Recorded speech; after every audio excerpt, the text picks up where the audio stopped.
Assalamualaikum warahmatullahi wabarakatuh. Alhamdulillahi hamdan yuwafi ni'amahu wa yukafi mazidah.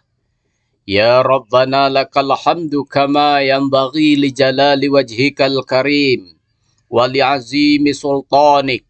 Subhanakallahumma la uhsi sana'an alaika anta kama asnaita ala nafsik. Wa ashhadu an la ilaha illallah wahdahu la syarikalah wa ashhadu anna Muhammadan abduhu wa rasuluh wa safiyuhu wa khaliluh khaira nabiyya arsalahullahu ilal alam kullihi basira wa nazira. Allahumma salli wa sallim wa barik ala sayyidina Muhammad wa ala alihi sayyidina Muhammadin salata wa salaman da'imaini mutalazimaini ila yaumiddin. Amma ba'du, fa inni usikum wa nafsi bitaqwallahil qaili fi kitabihil Qur'an wa ma arsalnaka illa rahmatan lil alamin.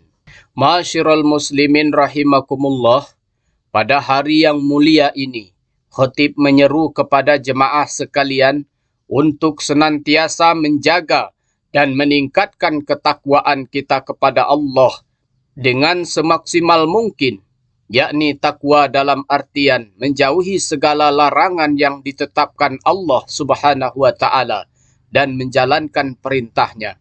Karena dengan takwa kita akan diberi solusi oleh Allah di setiap problematika kehidupan yang kita alami. Juga akan ada rezeki melimpah yang datang kepada kita tanpa kita sangka-sangka. Bulan Rabiul Awal adalah bulan mulia di mana penutup para nabi dan rasul dilahirkan ke dunia ini. Ya, beliaulah baginda besar Nabi Muhammad SAW, Nabi akhir zaman. Tidak ada lagi nabi setelahnya. Jemaah yang dirahmati oleh Allah Subhanahu wa taala. Di bulan Maulid yang seyogyanya bagi kita untuk memperbanyak bersyukur kepada Allah Subhanahu wa taala karena telah mengutus seorang nabi yang menjadi suri tauladan yang mulia. Nabi diutus ke muka bumi ini tak lain adalah sebagai rahmat bagi seluruh alam. Sebagaimana Allah Subhanahu wa taala berfirman dalam Quran surah Al-Anbiya, Bismillahirrahmanirrahim. Wa ma arsalnaka illa rahmatan lil alamin. Dan tiadalah kami mengutus kamu melainkan untuk menjadi rahmat bagi semesta alam. Imam Al-Baidawi dalam kitab tafsirnya menyebutkan sebab disebutnya pengutusan Nabi Muhammad SAW sebagai rahmat dan kasih sayang bagi seluruh alam ialah karena diutusnya Nabi ke seluruh dunia di muka bumi ini menjadi sumber kebahagiaan dan kebaikan bagi kehidupan mereka di dunia maupun di akhirat kelak. Imam Ibnu Abbas menyebutkan dalam tafsirnya, siapa yang menerima ajaran kasih sayang yang dibawa Nabi dan mensyukurinya, maka ia akan bahagia hidupnya. Sebaliknya, siapa yang menolak dan menantangnya, maka merugilah hidupnya. Kasih sayang yang ditebarkan Nabi Shallallahu Alaihi Wasallam bukanlah hanya ucapan semata, akan tetapi dalam hidup keseharian beliau praktikkan dan implementasikan dengan nyata. Kasih sayang ini bentuknya universal kepada seluruh makhluk ciptaan Tuhan, bahkan kepada orang musyrik pun Nabi Shallallahu Alaihi Wasallam berlaku santun dan mengasihi. Tidakkah kita mengingat bagaimana dahulu Nabi Shallallahu Alaihi Wasallam ketika hijrah ke Taif untuk menghindari permusuhan dari kaumnya, namun ternyata di sana malah mendapat perlakuan yang kasar dan permusuhan yang lebih parah lagi. Nabi dilempari batu. Kala itu malaikat penjaga gunung menawarkan kepada Nabi Apabila dibolehkan, maka ia akan membenturkan kedua gunung di antara kota Taif, sehingga yang tinggal di sana akan wafat semuanya. Namun apa sikap Nabi Shallallahu Alaihi Wasallam? Nabi berucap, andai mereka saat ini tidak menerima Islam, semoga anak cucu mereka adalah orang yang menyembahmu ya Allah. Sesungguhnya mereka adalah orang-orang yang tidak tahu. Dikisahkan juga dalam hadis riwayat Sahih Muslim, pada suatu hari datang seorang sahabat berkata kepada Nabi, "Wahai Nabi, doakanlah keburukan atau laknat bagi orang-orang musyrik." Kemudian Nabi menjawab, "Sungguh aku tidaklah diutus sebagai seorang pelaknat, akan tetapi aku diutus sebagai rahmat." Masyiral muslimin rahimakumullah.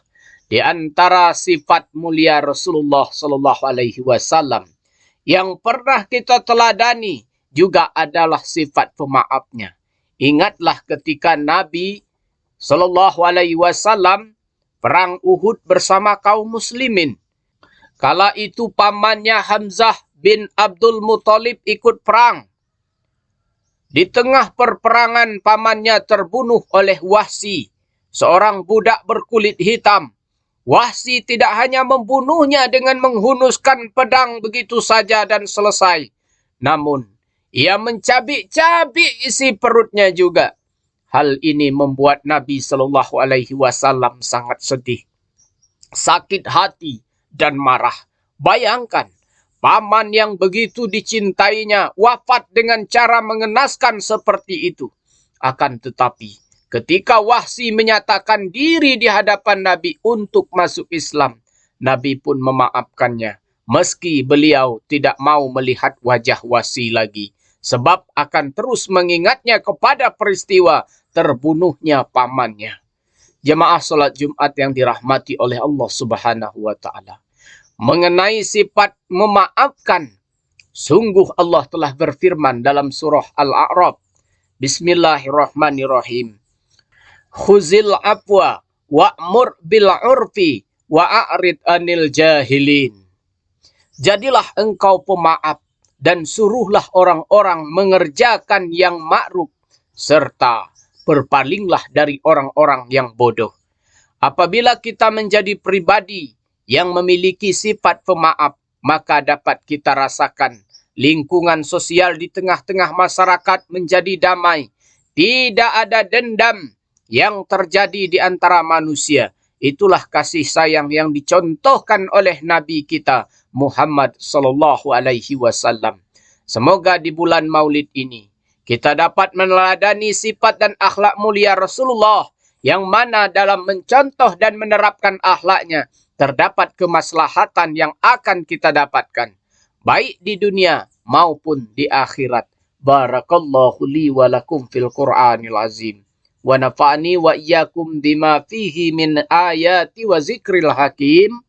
Aqulu qawli haza fastaghfirullah al-azim. Innahu huwal ghafurur rahim.